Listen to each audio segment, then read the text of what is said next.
Hello नमस्कार दोस्तों, आप सभी का स्वागत है आपके यूट्यूब चैनल यूनिक प्लस पर। और मैं सचिन आज आपके लिए फिर एक नई जीएस की प्रैक्टिस सेट सीरीज लेकर आया हूं। और मैं उम्मीद करता हूं ये सीरीज भी पिछली सीरीजों की तरह ही आपके लिए परीक्षा की दृष्टि से अत्यंत उपयोगी साबित होगी। तो चलिए शुरुआत करते हैं आज की सीरीज को। और आज की मोटिवेशनल लाइन्स हैं, उड़ान भरने की चाह है, उड़ान भरने की चाह है, आसमानों को छूने का अरमान है। उड़ान भरने की चाह है, आसमानों को छूने का अरमान है। हार न मानो जिद पकड़ो तुम, हार न मानो जिद पकड़ो तुम, मंजिल पाने का वक्त अब करीब है। मंजिल पाने का वक्त अब करीब है। कि जैसा कि आपको पता ही है कि यूपी पीसीएस आरओ की वैकेंसी आ चुकी है और आप लोग अपनी तैयारी को बेहतर करने के लिए आज की प्रैक्टिस सेट सीरीज को देखिए। चलिए शुरू करते हैं आज की सीरीज को। पहला क्वेश्चन है, नीचे के युग्मों में एक और प्राचीन और मध्य युग के राजाओं के 7 नाम हैं और दूसरी ओर उनके विचलित ग्रंथ हैं। इनमें से कौन सा युग्म सही सुमेलित है? आपसे पूछा गया है, एक तरफ राइटरों के नाम लिखे जो राजा हैं और दूसरी तरफ उनकी किताबें लिखी। आपसे पूछा गया है कि इनमें से कौन सा सही है। तो देखिए, पहला कृष्णदेव राय, सम्रांगण सूत्रधार, ठीक है। दूसरा महेंद्र वर्मा, मत विलास प्रहसन, भोज, मानसोल्लास और सोमेश्वर मुक्त माल्यदा, ठीक है। तो चलिए बात करते हैं कृष्णदेव राय। देखिए कृष्णदेव राय विजयनगर के शासक थे, विजयनगर के शासक थे। तुलु वंश के शासक थे। इनका वंश कौन सा था? तुलु वंश शासक। इनकी गिनती भारत के महानतम शासकों में से होती है। कृष्णदेव राय स्वयं विद्वान थे। इन्होंने 2 किताबें लिखी। एक लिखी अमुक्त माल्यदा, अमुक्त माल्यदा, 2 इनकी प्रमुख किताब है। अमुक्त माल्यदा जो तेलुगु भाषा में लिखी गई। कौन सी भाषा में? तेलुगु। और एक है जामंती मंडलम, ये संस्कृत भाषा में लिखी गई थी। जामंती मंडलम जो एक नाटक है।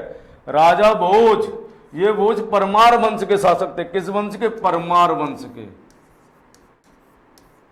के शासक थे, वंश के।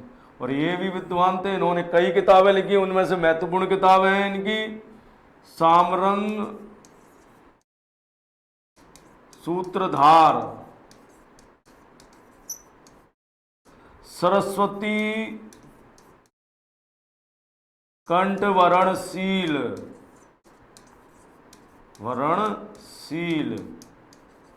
और एक किताब है युक्त कल्पतरु,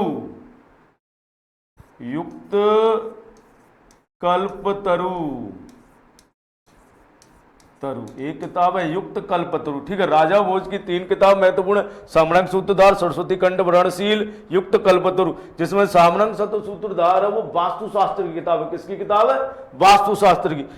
सरस्वती कंठ वरणशील संगीत की किताब है। और युक्त कल्पतरु में नावों के बारे में बताया गया है, ठीक है। सोमेश्वर की किताब है मान उल्लास। सोमेश्वर की किताब कौन सी? मान उल्लास है सोमेश्वर की किताब। और महेंद्र वर्मन की मत विलास प्रहसन है। तो इस क्वेश्चन का आंसर होगा मत विलास प्रहसन। और ये पल्लव वंश के शासक थे, पल्लव वंश के, ठीक है। और सोमेश्वर चौहान वंश के शासक थे। आपसे क्वेश्चन पूछा गया है, एक को जो मतलब राजा दिए हैं और दूसरी तरफ उनकी किताबें दी हैं, उनका में से कौन सी सही है? तो दूसरा ऑप्शन सही है, महेंद्र वर्मन मत विलास प्रहसन। जो पल्लव वंश के साथ जितनी भी किताबें मैंने बताई सभी परीक्षा की दृष्टि से अत्यंत उपयोगी और कई बार परीक्षाओं में पूछी गई हैं। चलिए अगले क्वेश्चन की ओर चलते हैं हम। अगला क्वेश्चन पूछा, किस प्रथा की शुरुआत राजपूतों ने की? किस प्रथा की शुरुआत राजपूतों ने की? तो जैसा कि आप जानते हो, राजपूत भारतीय इतिहास में अपनी वीरता के लिए प्रसिद्ध है और अपनी प्रथाओं के लिए प्रसिद्ध है, ठीक है। तो देखिए पहली बात करते हैं सती प्रथा। तो देखिए जाना जाए तो सती प्रथा का आपसे पूछा गया कि प्राचीनतम प्रमाण कहां से मिले हैं। तो मैं कहूं प्राचीनतम प्रमाण तो सिंधु घाटी सभ्यता से मिले हैं। सिंधु घाटी सभ्यता में कौन सा लगा? लोथल व कालीबंगा। तो लोथल से सती प्रथा के प्राचीनतम साक्ष्य मिले। लेकिन लिखित साक्ष्य कहां से मिले हैं? लिखित साक्ष्य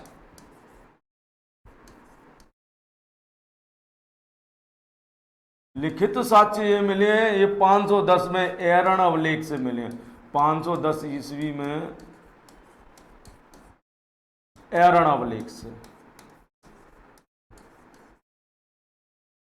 अवलेख से मिले हैं। कहां से मिले हैं? एरण अवलेख से मिले। सती प्रथा के प्राचीनतम साक्ष्य एरण अवलेख से मिले हैं, जो भानुगुप्त का अवलेख है, जिस पर इसका मंत्री गोपराज की युद्ध में मृत्यु हो जाने पर उसकी पति सती हो जाती है।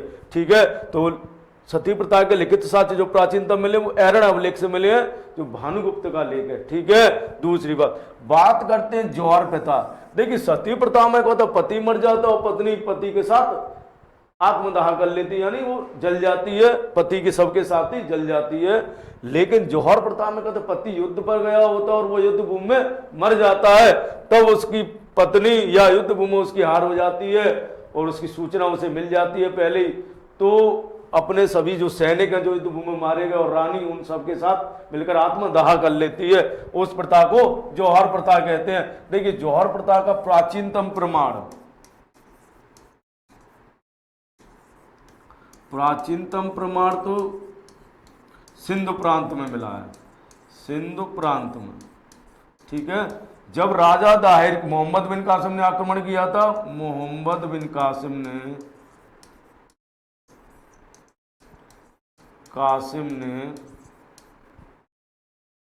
आक्रमण किया सिंध पर, आक्रमण किया सिंध पर, तो राजा दाहिर की पत्नी रानी बाई ने जौहर व्रत का पालन किया। राजा दाहिर की रानी पत्नी, राजा दाहिर की जो पत्नी थी रानी बाई, पत्नी रानी बाई ने जौहर व्रत का पालन किया था। रानी बाई ने जौहर व्रत का पालन किया। ठीक है, लेकिन जौहर व्रत को सबसे अधिक बढ़ावा राजपूतों के समय मिला और ये जौहर राजपूतों का ही प्रतीक है और राजपूतों के ही लिए जाना जाता है। और आपको पता होगा कि पद्मिनी, रानी पद्मिनी राणा तन सिंह की जो पत्नी थी, उसने अपनी 16,000 रानियों के साथ यानी 16,000 स्त्रियों के साथ जौहर व्रत का पालन किया था, ऐसा मलिक मोहम्मद जायसी की पुस्तक में मिलता है। तो किस प्रथा की शुरुआत राजपूतों ने की, तो इसको जौहर प्रथा की शुरुआत राजपूतों से मानी जाती है। तो इस क्वेश्चन का आंसर होगा तीसरा ऑप्शन। ठीक है, जौहर प्रथा। ठीक है, अगले क्वेश्चन की ओर चलते हैं। अगला क्वेश्चन कहता है कि सूची फर्स्ट को सूची सेकंड से सुमेलित कीजिए तथा सूची के नीचे दिए गए कूटों का प्रयोग करते हुए सही उत्तर का चयन कीजिए। देखिए प्लासी का युद्ध तो आप सबको पता है, प्लासी का युद्ध कब हुआ? प्लासी का युद्ध होता 1757 में। ठीक है, जो अंग्रेजों और बंगाल के नवाब सिराजुद्दौला के मध्य हुआ था। अंग्रेजों की तरफ से कौन था? क्लाइव। ठीक है, दूसरा कलिंग का युद्ध 261 ईसा पूर्व में हुआ था। कलिंग का युद्ध 261 ईसा पूर्व में हुआ था। सम्राट अशोक इस युद्ध को लड़े थे और जिसमें इस युद्ध के बाद बहुत जनमाल की हानि हुई थी और इस युद्ध के बाद समुद्रगुप्त अशोक का हृदय परिवर्तन हो गया और उसने हिंसा की नीति को त्याग दिया था। ठीक है, हल्दी घाटी का युद्ध आप सबको पता है 1576 में होता है और इस पर सुमात्रा कुमारी चौहान ने बहुत अच्छी कविता भी लिखी है। ठीक है, 1576 में होता है, अकबर और महाराणा प्रताप के बीच होता है। और आपसे तराइन का युद्ध 1192 में होता है। ठीक है, 1192 तराइन का द्वितीय युद्ध होता है जिसमें मोहम्मद गौरी विजयी होते हैं, पृथ्वीराज चौहान की हार होती है। तो आइए ऑप्शन को मिलान करते हैं। प्लासी का युद्ध 1757 यानी ए पर 4, तो ए पर 4 एक ही में आया है, इसी से मिल जाएगा आपको। ठीक है, ए पर 4 है। कलिंग का युद्ध बी पर 1, तो सी ऑप्शन सही रहेगा आपका। कौन सा ऑप्शन सही है? सी ऑप्शन सही है। तो चलिए अगले क्वेश्चन की ओर चलते हैं।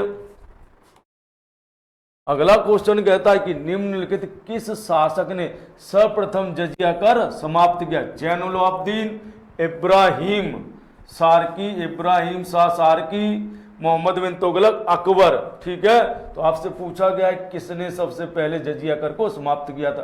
देखिए जैनुलाब्दीन जो थे इन्होंने 1420 से लगभग 1470 तक शासन किया कश्मीर में,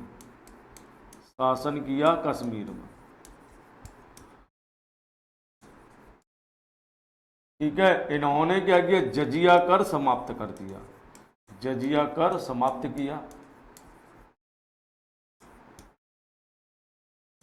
गौवध निषेध कर दिया, निषेध कर दिया, ठीक है, गौवध निषेध कर दिया। तो जैनुलाब्दीन को कश्मीर का अकबर कहते। कई बार ये क्वेश्चन पेपर में पूछा गया है कि कश्मीर का अकबर जैनुलाब्दीन को कहते हैं। तो भारत में सबसे पहले जजिया कर किसने समाप्त किया था? जैनुलाब्दीन ने किया था। भारत में जजिया कर सबसे पहले किसने समाप्त किया? जैनुलाब्दीन ने समाप्त किया था। देखिए इब्राहिम शाह सारकी, ये जौनपुर के शासक थे। कहाँ के शासक थे? जौनपुर के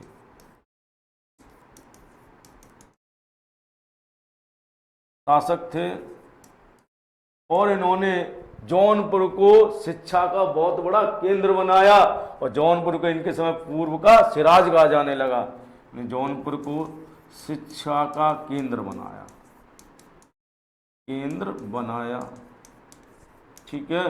दूसरी बात, इनके समय जौनपुर को पूर्व का सिराज कहा जाता था, पूर्व का सिराज। आपसे क्वेश्चन पूछा जाएगा पूर्व का सिराज किसको कहते हैं? तो जौनपुर को पूर्व का सिराज कहते हैं। जौनपुर को क्या कहते हैं? पूर्व का सिराज कहते हैं। दूसरी बात, देखिए आपसे ये भी क्वेश्चन पूछा था कि जौनपुर नगर किसने बसाया? तो जौनपुर नगर बसाया था फिरोज शाह तुगलक ने अपने भाई जौना खां की याद में, यानी मोहम्मद बिन तुगलक की याद में, ठीक है। मोहम्मद बिन तुगलक वंश के शासक थे। ये होली त्योहार में भाग लेने वाले पहले सुल्तान, होली त्योहार में भाग लेने वाले पहले सुल्तान, भाग लेने वाले पहले सुल्तान थे, पहले सुल्तान। होली त्योहार में भाग लेने वाले पहले सुल्तान कौन थे? मोहम्मद बिन तुगलक, ठीक है। सांकेतिक की मुद्रा चलाई, राजधानी परिवर्तन किया इन्होंने, कराची अभियान और दुआ में करवर्दी। यहाँ कृषि को भी विभाग का दर्जा किसने दिया? कृषि को विभाग का दर्जा मोहम्मद बिन तुगलक ने दिया। कृषि को विभाग का दर्जा किसने दिया? मोहम्मद बिन तुगलक ने दिया। अकबर ने जजिया कर कब समाप्त किया? जजिया कर समाप्त किया, समाप्त किया 1564 में। अकबर ने 1564 में जजिया कर समाप्त किया। आपसे क्वेश्चन पूछा है निम्न में से किस शासक ने सर्वप्रथम जजिया कर समाप्त किया? तो जैनुलाब्दीन ने किया। जैनुलाब्दीन को कश्मीर का अकबर भी कहते हैं, ठीक है। चलिए अगले क्वेश्चन की ओर चलते हैं। अगला क्वेश्चन कहते हैं निम्नलिखित मुस्लिम शासकों में से किस एक को धर्मनिरपेक्षता आस्था के कारण मुस्लिम प्रजा जगत गुरु कहकर पुकारती थी? ठीक है, तो चलिए बात करते हैं। अलाउद्दीन हसन शाह। देखिए अलाउद्दीन हसन शाह जो थे इन्होंने 1347 में बहमनी साम्राज्य की स्थापना की।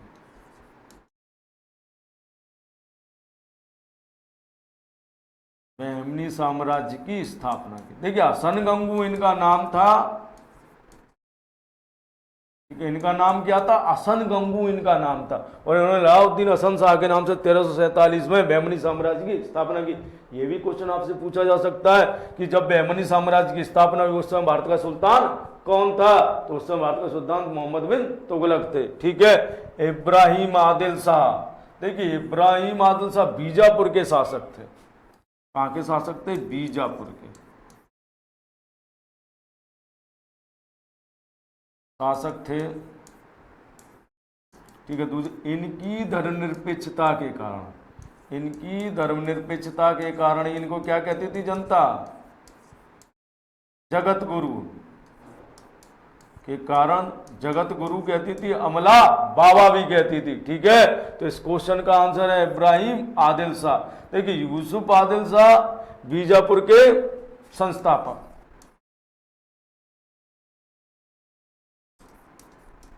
यूसुफ आदिल शाह कौन थे? बीजापुर साम्राज्य के संस्थापक थे। यूसुफ आदिल शाह बीजापुर के संस्थापक,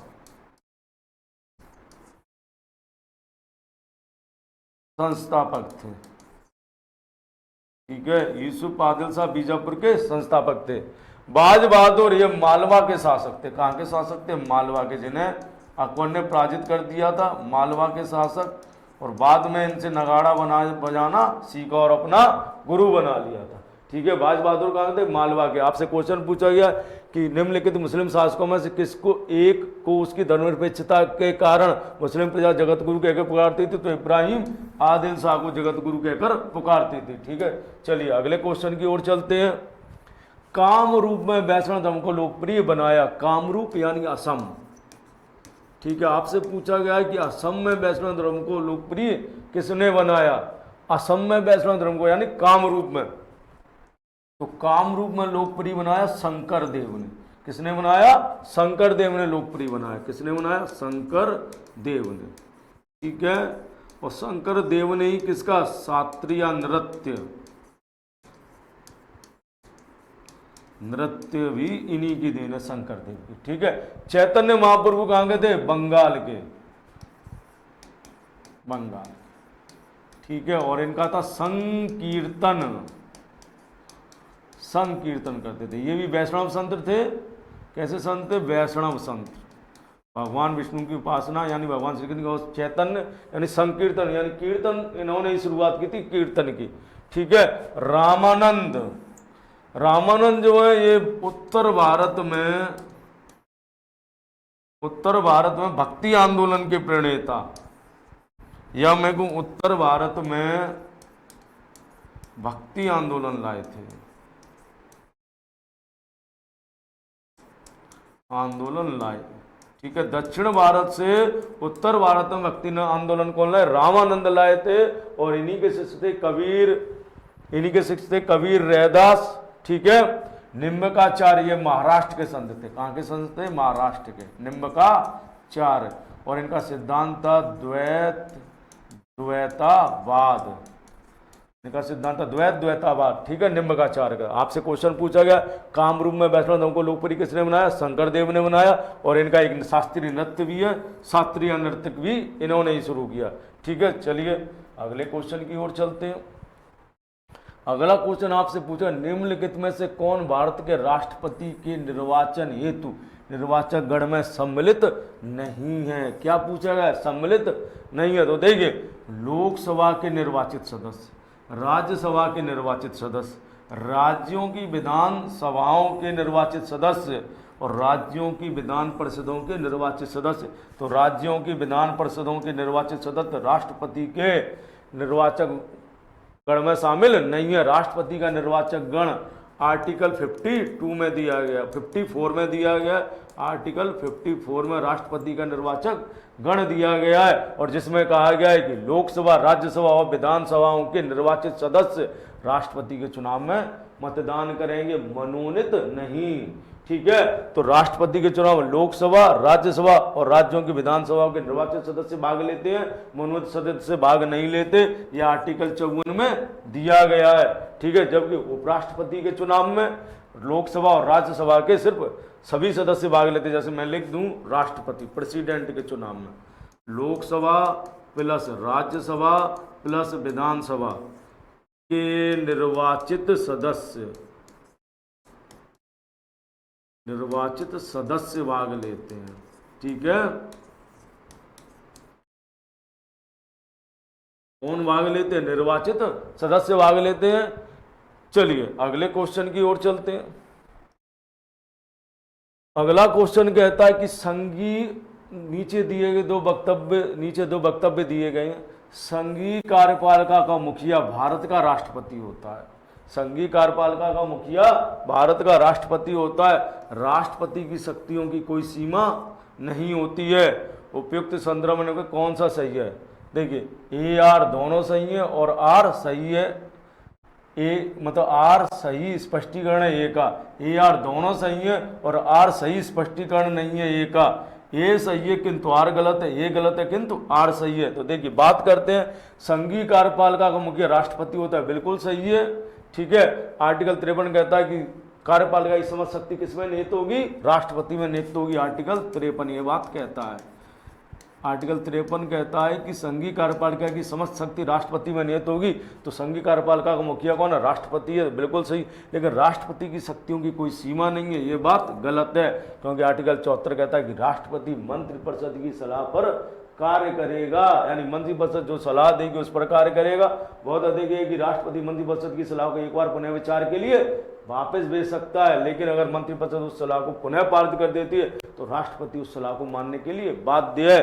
अर्थात राष्ट्रपति की शक्तियों की असीमित नहीं है, वो राष्ट्रपति की शक्तियां असीमित नहीं है, उनकी सीमा है। इसलिए ए तीसरा ऑप्शन सही, यानी ए सही है किंतु आर गलत है। ठीक है, चलिए अगले क्वेश्चन की ओर चलते हैं। अगला क्वेश्चन कहता है कि भारतीय राष्ट्रपति को महाभियोग द्वारा हटाने की प्रक्रिया किस अनुच्छेद में दी गई है। ठीक है, तो पहले बात कर लेते हैं अनुच्छेदों की। देखिए आर्टिकल 53 कहता है संघ की कार्यपालिका की समस्त शक्ति की समस्त शक्ति किसमें निहित होगी? समस्त शक्ति राष्ट्रपति में निहित है। इसमें निहित है राष्ट्रपति में। ठीक है, आर्टिकल अनुच्छेद 72 में क्या? राष्ट्रपति की क्षमादान की शक्ति है। राष्ट्रपति की क्षमादान की शक्ति है।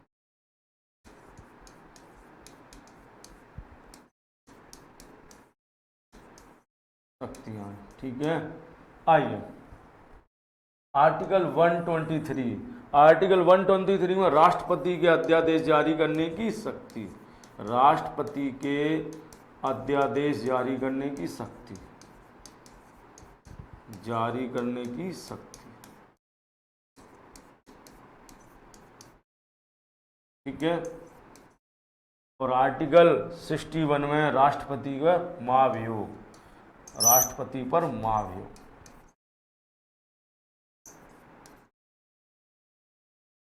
महाभियोग, ठीक है, बात करते हैं महाभियोग राष्ट्रपति पर। आइए राष्ट्रपति पर महाभियोग की बात करते हैं। आर्टिकल 61। तो देखिए महाभियोग लगेगा कब?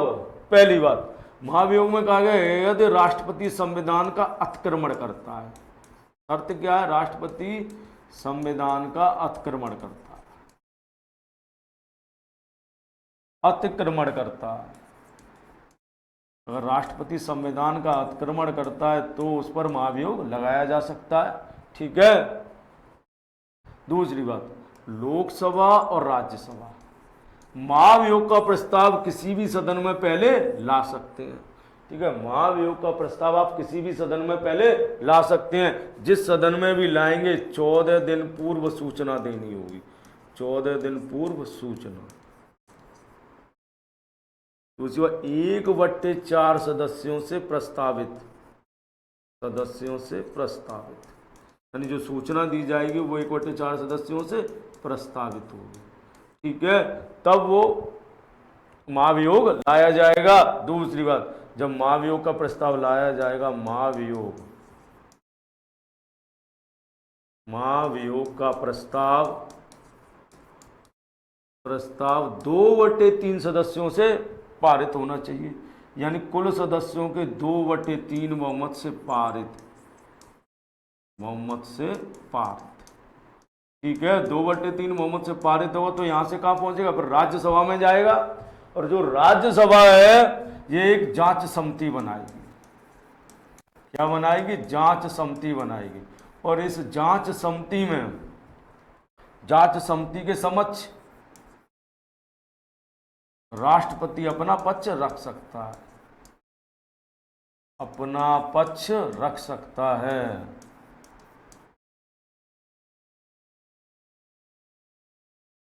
ठीक है, या तो वो स्वयं रखे या अपने किसी अधीनस्थ प्राधिकारी द्वारा रखवा सकता है अपना पक्ष। ठीक है, राष्ट्रपति या तो स्वयं रखेगा या अपने किसी अधीनस्थ अधिकारी द्वारा रखवा सकता है, यदि समिति दोषी पाती है, समिति दोषी पाती है। ठीक है, और राज्यसभा 2/3 बहुमत से प्रस्ताव पारित कर देती है, बहुमत से प्रस्ताव पारित कर दे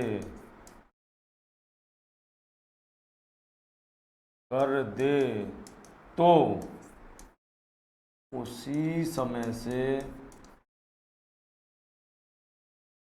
राष्ट्रपति का पद रिक्त हो जाएगा, राष्ट्रपति का पद रिक्त हो जाएगा। ठीक है, यानी अगर वो 2/3 बहुमत से प्रस्ताव पारित कर देती है तो उसी समय से राष्ट्रपति का पद रिक्त हो जाएगा। ठीक है, चलिए बात करते हैं। आपसे पूछा गया था राष्ट्रपति पर महाभियोग द्वारा उठाने की प्रक्रिया किस अनुच्छेद से ली गई, किस अनुच्छेद में? आर्टिकल 61 में। ये ली कहां से गई है महाभियोग की प्रक्रिया? अमेरिका से, यूएसए से ली गई है। देखिए आर्टिकल 123 में राष्ट्रपति का अध्यादेश जारी करने की शक्ति है। तो राष्ट्रपति अध्यादेश तभी जारी करेगा जब संसद की बैठक नहीं हो रही, यानी सदन में सत्र नहीं चल रहा है और देश में ऐसी परिस्थितियां मौजूद हैं कि किसी विषय पर तुरंत कानून बनाना आवश्यक है, तभी राष्ट्रपति क्या जारी करेगा? अध्यादेश जारी करता है, अन्यथा वो अध्यादेश जारी नहीं करता है। ठीक है, दूसरी बात, ये भी क्वेश्चन कई बार पेपर में पूछा गया है कि राष्ट्रपति द्वारा बनाया गया अध्यादेश अधिकतम कितने समय तक के लिए रह सकता है? तो 7.5 माह के लिए रह सकता है। ठीक है, राष्ट्रपति द्वारा बनाया गया अध्यादेश अधिकतम कितने समय के लिए? 7.5 माह तक रह सकता है। ऐसे ही आर्टिकल 72 राष्ट्रपति के क्षमादान की शक्तियां दी गई हैं। आर्टिकल 72 में क्या राष्ट्रपति के क्षमादान की शक्तियां हैं? इसमें क्या राष्ट्रपति पूर्णतः क्षमा कर सकता है, पूर्णतः क्षमा कर सकता है। प्रतिलंबन का मतलब दूसरा प्रतिलंबन यानी अस्थायी निलंबन, यानी सजा तो मिलेगी लेकिन उसने स्थगित कर दी है कुछ समय के लिए। ठीक है, दूसरा है परिहार, वो तीसरा परिहार है। फिर है लघुकरण और एक है विराम। विराम में क्या होता है? उसकी स्थिति और का मतलब समय दोनों में परिवर्तन किया जाता है। ठीक है, चलिए अगले क्वेश्चन की ओर चलते हैं।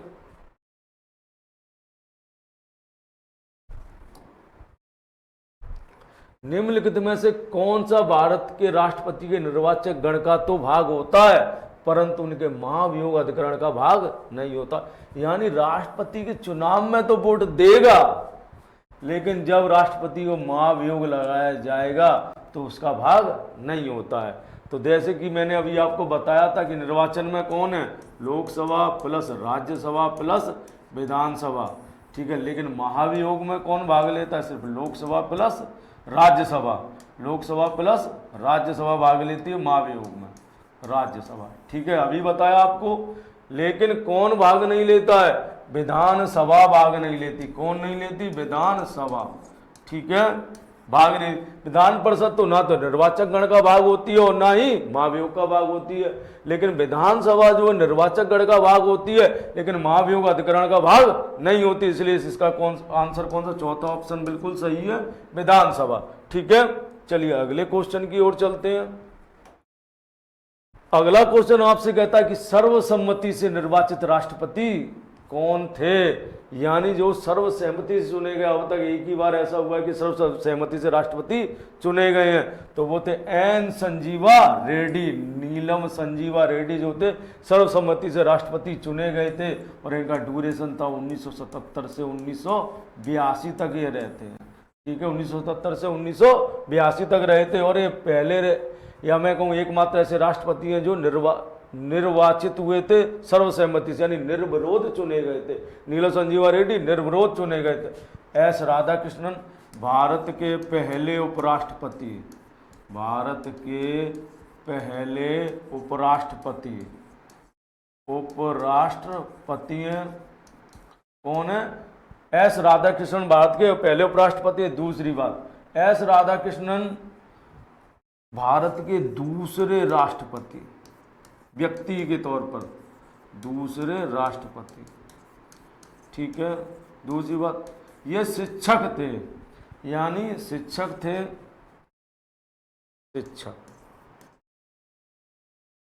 शिक्षक थे। इसलिए इनके जन्मदिन को 5 सितंबर को राष्ट्रीय शिक्षक दिवस के रूप में बनाते हैं। शिक्षक दिवस के रूप में बनाते हैं दिवस। ठीक है, जो इनका जन्मदिन है, जन्मदिन को। दूसरी बात, एस राधाकृष्णन को क्या कहते हैं? दार्शनिक राजा। आपसे ये क्वेश्चन भी कई बार पूछा गया है कि किस राष्ट्रपति या उपराष्ट्रपति को दार्शनिक राजा कहते थे? तो एस राधाकृष्णन को कहते थे। आइए, डॉक्टर जाकिर हुसैन, ये भारत के तीसरे राष्ट्रपति थे, तीसरे राष्ट्रपति। दूसरी बात, पहले मुस्लिम राष्ट्रपति।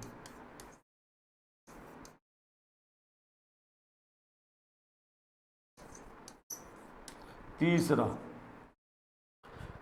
पद पर रहते हुए इनकी मृत्यु हुई। डॉक्टर जाकिर हुसैन की पद पर रहते हुए मृत्यु हुई। पद पर रहते हुए मृत्यु हुई। आपसे पूछा जाए किस राष्ट्रपति की पद पर रहते हुए मृत्यु हुई, तो डॉक्टर जाकिर हुसैन की पद पर रहते हुए मृत्यु हुई। ठीक है। जस्टिस अहमद हिदायतुल्लाह ये पहले न्यायाधीश हैं, या मैं कहूँ सुप्रीम कोर्ट के पहले मुख्य न्यायाधीश जो कार्यवाहक राष्ट्रपति बने, कार्यवाहक राष्ट्रपति बने। ठीक है। आपसे क्वेश्चन पूछा गया था कि सर्वसम्मति से निर्वाचित भारत के राष्ट्रपति कौन थे, एन संजीवा रेड्डी थे। दार्शनिक राजा एस राधाकृष्णन को कहते हैं, जो भारत के पहले उपराष्ट्रपति। जाकिर हुसैन भारत के तीसरे राष्ट्रपति थे और पहले मुस्लिम राष्ट्रपति थे, और पद पर रहते हुए इनकी मृत्यु हुई थी। और जस्टिस अहमद हिदायतुल्लाह पहले मुख्य न्यायाधीश थे जो कार्यवाहक राष्ट्रपति बने थे। यानी जब तीसरे राष्ट्रपति के रूप में डॉक्टर जाकिर हुसैन थे, इनकी मृत्यु हो जाती है, तो बीवी गिर उस समय उपराष्ट्रपति थे, इनका कार्यभार संभालते थे, लेकिन बीवी गिर राष्ट्रपति का चुनाव लड़ने के लिए इस्तीफा दे देते हैं, और उस समय जस्टिस अहमद हिदायतुल्लाह ने राष्ट्रपति का पदभार ग्रहण किया था, उनका कार्य संभाला था। अगला क्वेश्चन कहता है कि भारत का प्रधानमंत्री होता है निर्वाचित, मनोनीत, चयनित, नियुक्त। तो देखिए आर्टिकल 75 का एक कहता है कि भारत के प्रधानमंत्री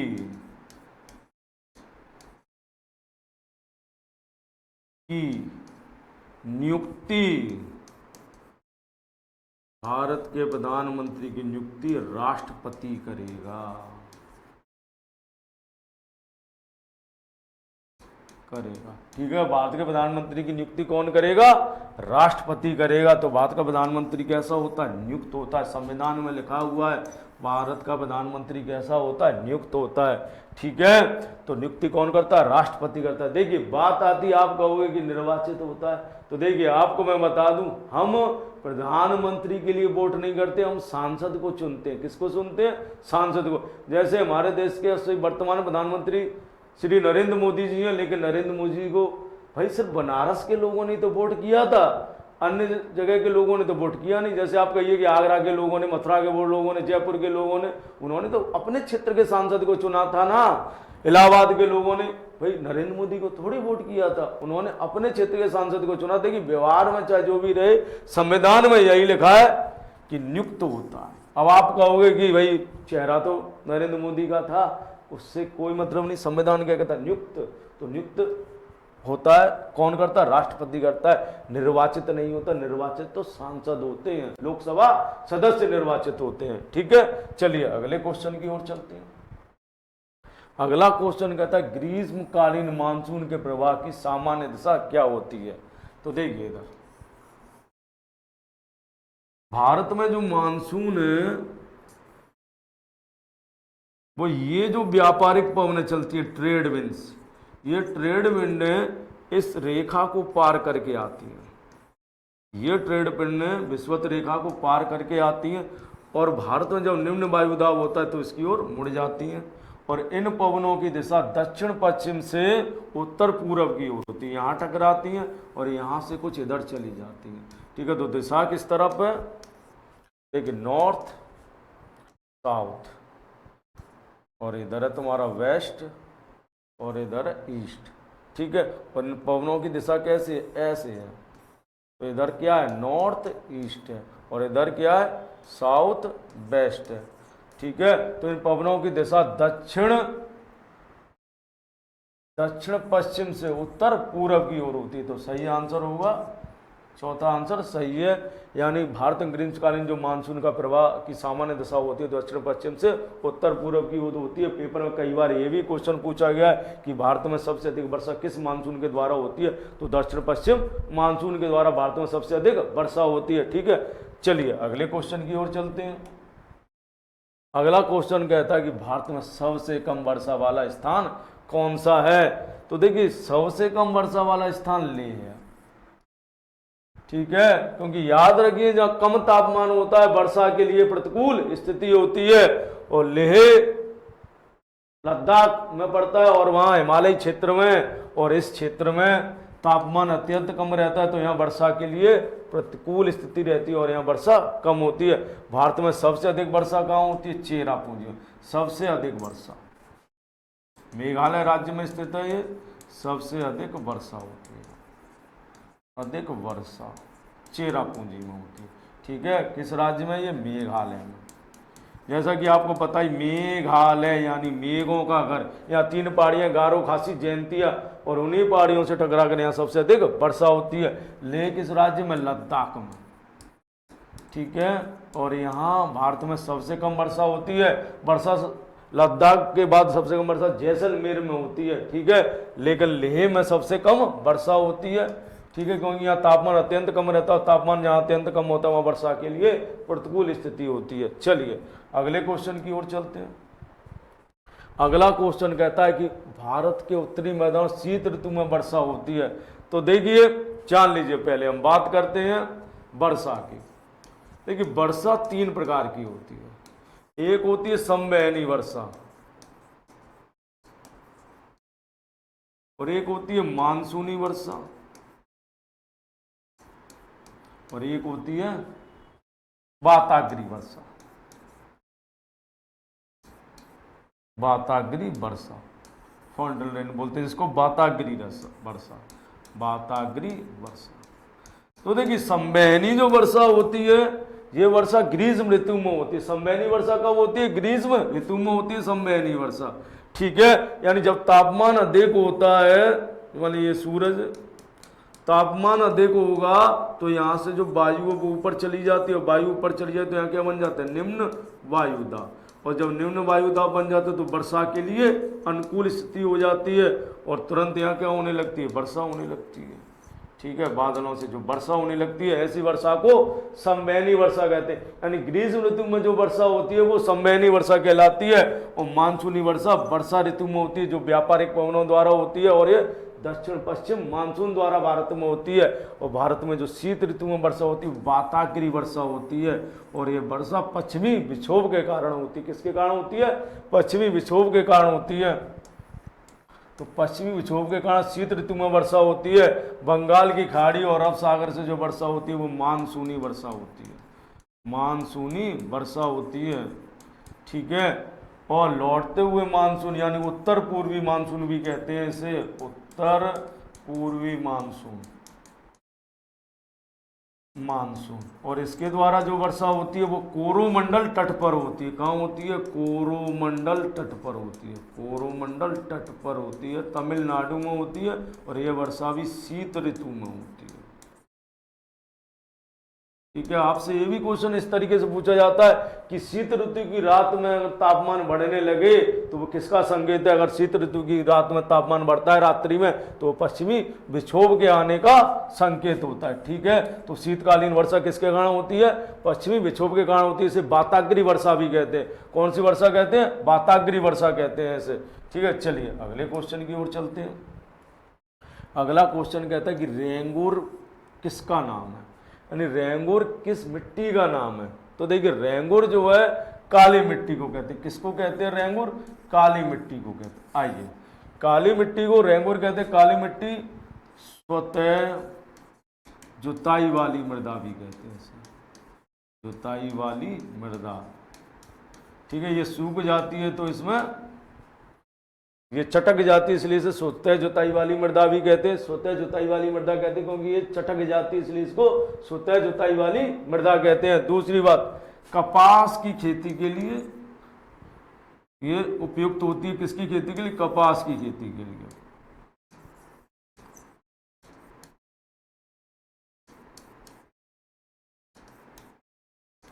खेती के लिए उपयोगी है। किसके लिए उपयोगी है? कपास की खेती के लिए उपयोगी है ये। ठीक है, किसकी खेती के लिए उपयोगी? कपास की खेती, इसलिए इसे कपासी मृदा भी कहते हैं। और यह मिट्टी अधिकांशतः कहाँ पाई जाती है? महाराष्ट्र और गुजरात में। कहाँ पाई जाती है मृदा? महाराष्ट्र और गुजरात में। ठीक है, जलोढ़ मृदा यह सबसे अधिक उपजाऊ होती है, सबसे अधिक उपजाऊ। एडोबिल सॉइल कहते हैं इसको इंग्लिश में, उपजाऊ है। और भारत में सबसे अधिक यही पाई जाती है, भारत में सबसे अधिक पाई जाती है। ठीक है, भारत में सबसे अधिक पाई जाती है ये, सबसे अधिक। ठीक है, और ये खेती के लिए अत्यंत महत्वपूर्ण होती है, गेहूं की खेती के लिए अत्यंत उपयोगी थी। लेटराइट मृदा कौन सी है? लेटेराइट मृदा है। और ये बागवानी फसलों के लिए उपयोगी है, के लिए उपयोगी। ठीक है, आपसे क्वेश्चन पूछा गया है कि रेंगुर मृदा किसको कहते हो, तो रेंगुर मृदा काली मिट्टी को कहते हैं। चलिए अगले क्वेश्चन की ओर चलते हैं। आपसे पूछा गया कि भूमि की उर्वरता बढ़ाने के लिए निम्न में से कौन सी फसल उगाई जाती है? तो देखिए इस क्वेश्चन का आंसर है उड़द। इस ऑप्शन के हिसाब से क्या है इसका आंसर? उड़द है। देखिए भूमि की उर्वरता बढ़ाने के लिए दलहनी फसलों को उगाते हैं। कौन सी फसलों को? दलहनी फसलों को उगाते हैं। ठीक है, भूमि की उर्वरता बढ़ाने के लिए दलहनी फसलों को उगाया जाता है, उगाया जाता है। ठीक है, कौन सी फसलों को उगाया जाता है? दलहनी फसलों को उगाया जाता है। भूमि की उर्वरता बढ़ाने के लिए कौन सी फसलों को उगाया जाता है? दलहनी फसलों को उगाया जाता है भूमि की उर्वरता बढ़ाने के लिए, क्योंकि इन फसलों में राइजोबियम, इन फसलों की जड़ों में राइजोबियम नामक बैक्टीरिया रहता है। राइजोबियम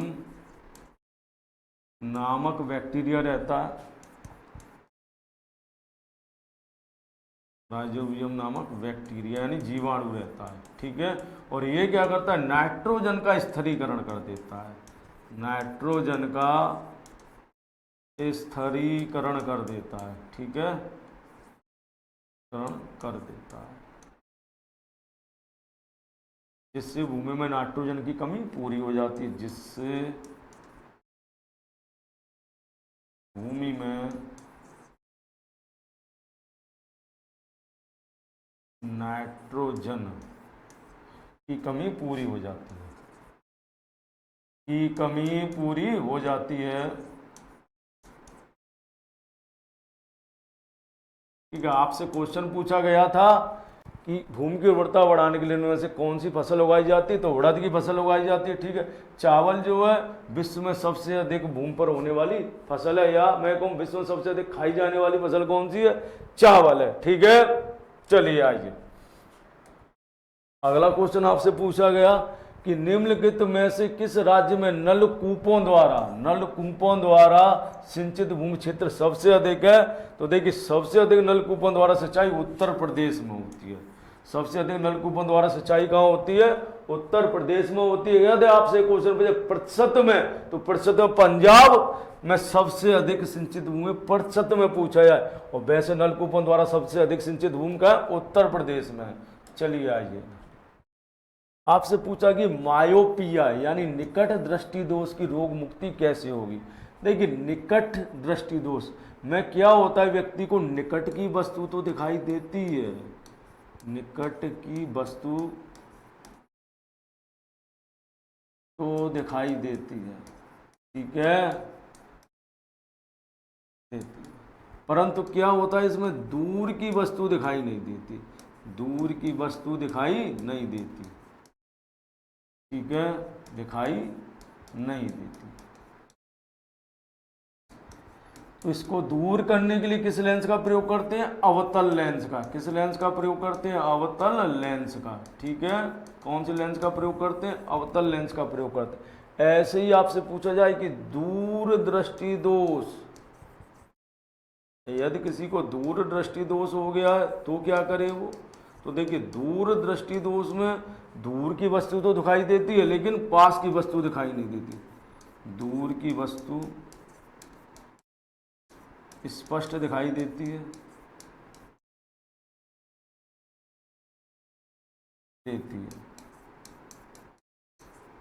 परंतु पास की नहीं, पास की वस्तु नहीं दिखाई देती।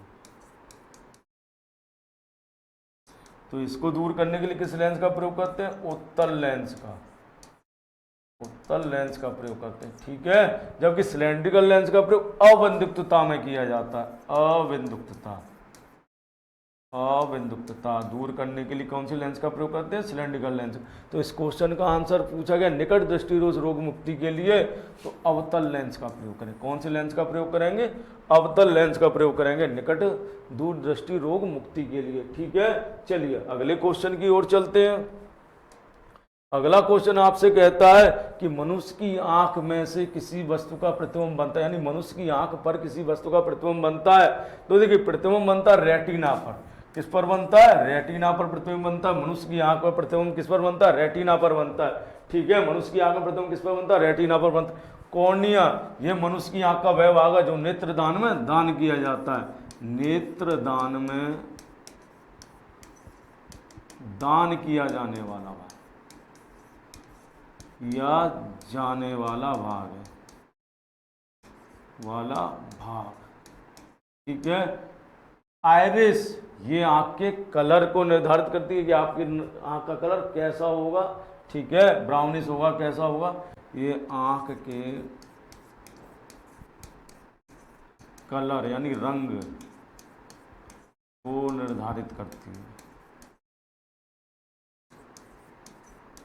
ठीक है। चलिए आपसे क्वेश्चन पूछा गया था कि किसी वस्तु का प्रतिबिंब आंख पर कहाँ बनता है? तो रेटिना पर बनता है। कॉर्निया आंख का वह भाग है जो दान दी जाती है, और आइरिस आंख के कलर को निर्धारित करती है, ठीक है। चलिए अगले क्वेश्चन की ओर चलते हैं। अगला क्वेश्चन क्या कहता है कि दोपहर के 12 बजे किस दिशा में इंद्रधनुष दिखाई देता है, यानी दोपहर के 12 बजे हैं और इंद्रधनुष किस दिशा में दिखाई देगा? तो याद रखिए इंद्रधनुष सदैव सूर्य के विपरीत दिशा में दिखाई देता है।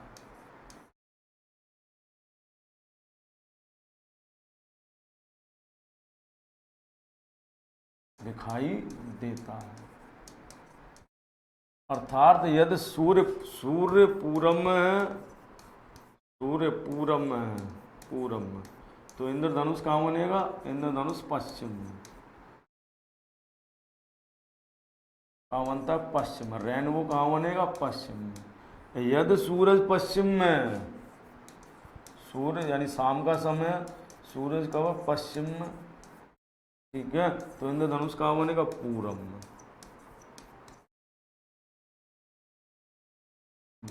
ठीक है। और आपसे पूछा गया है कि दिन के ठीक 12 बजे सूर्य कहाँ होता है? सीधे ऊपर होता है, तो उसका विपरीत क्या हो जाएगा? पृथ्वी, और वहाँ इंद्रधनुष नहीं बन सकता है, तो इसलिए यह संभव नहीं है, यह नहीं देख सकते हम, ठीक है। यानी दिन के 12 बजे किस दिशा में इंद्रधनुष? किसी भी दिशा में इंद्रधनुष नहीं बनेगा। दिन के 12 बजे इंद्रधनुष किसी भी दिशा में नहीं बनेगा, क्योंकि इंद्रधनुष सदैव सूर्य के विपरीत दिशा में बनता है, ठीक है। चलिए अगले क्वेश्चन की ओर चलते हैं। अगला क्वेश्चन कहता है कि अधोलिखित में से कौन सा रंग इंद्रधनुष के मध्य में दिखाई देता है? तो आइए पहले बात करते हैं इंद्रधनुष। देखिए जो इंद्रधनुष है यह परावर्तन, अपवर्तन,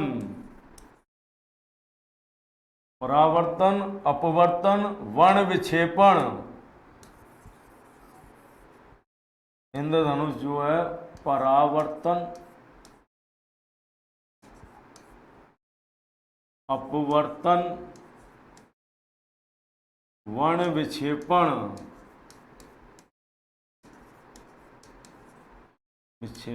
और पूर्ण आंतरिक परावर्तन का उदाहरण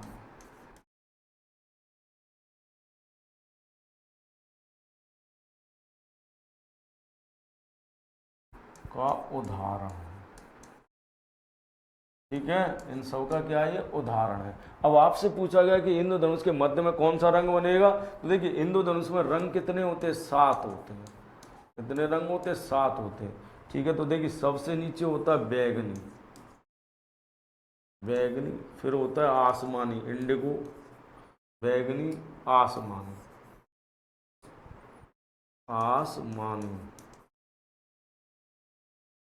ठीक है। फिर होता है नीला, नीला के बाद होता है हरा, हरा के बाद होता है पीला, और पीला के बाद होता है नारंगी, और नारंगी के बाद होता है लाल।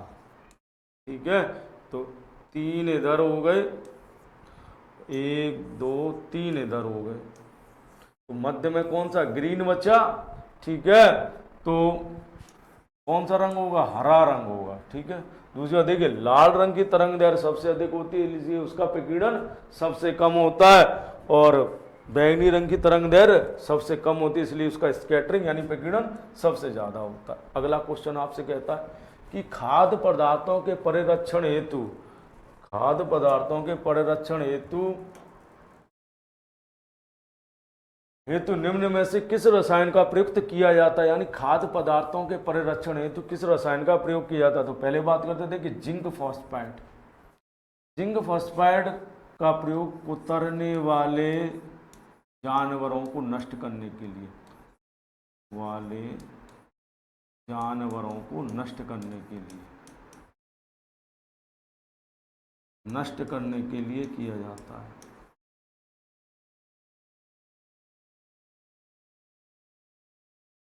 किया जाता है। ठीक है, दूसरी बात, एल्युमिनियम सल्फेट का प्रयोग अदाह कपड़े यानी जो आग में नहीं जलते, अदाह वस्त्र बनाने में, ठीक है। सिल्वर आयोडाइड कृत्रिम वर्षा और बर्फबारी में, मैं कहूँ कृत्रिम वर्षा या बर्फबारी में,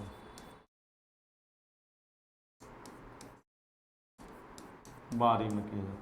सिल्वर बेंजोएट का प्रयोग किया जाता है खाद्य पदार्थों के परिरक्षण, जो पैकेट बंद फूड आता है उनके परिरक्षण में किसका प्रयोग करते हैं हम, सिल्वर बेंजोएट, वो किसका प्रयोग करते हैं, सोडियम बेंजोएट का प्रयोग करते हैं। ठीक है, आपसे क्वेश्चन पूछा गया कि खाद्य पदार्थों के परिरक्षण में किसका प्रयोग किया जाता है, तो खाद्य पदार्थों के परिरक्षण में सोडियम बेंजोएट का प्रयोग किया जाता है। ठीक है, चलिए अगला क्वेश्चन तो यही है। चलिए,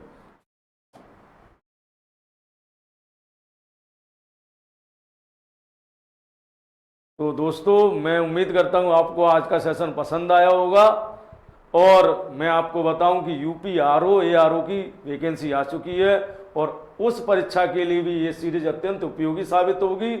तो आप पढ़ते रहिए और अपनी तैयारी को मजबूत कीजिए, और इसी के साथ मैं आज आपसे अलविदा लेता हूँ। Thank you.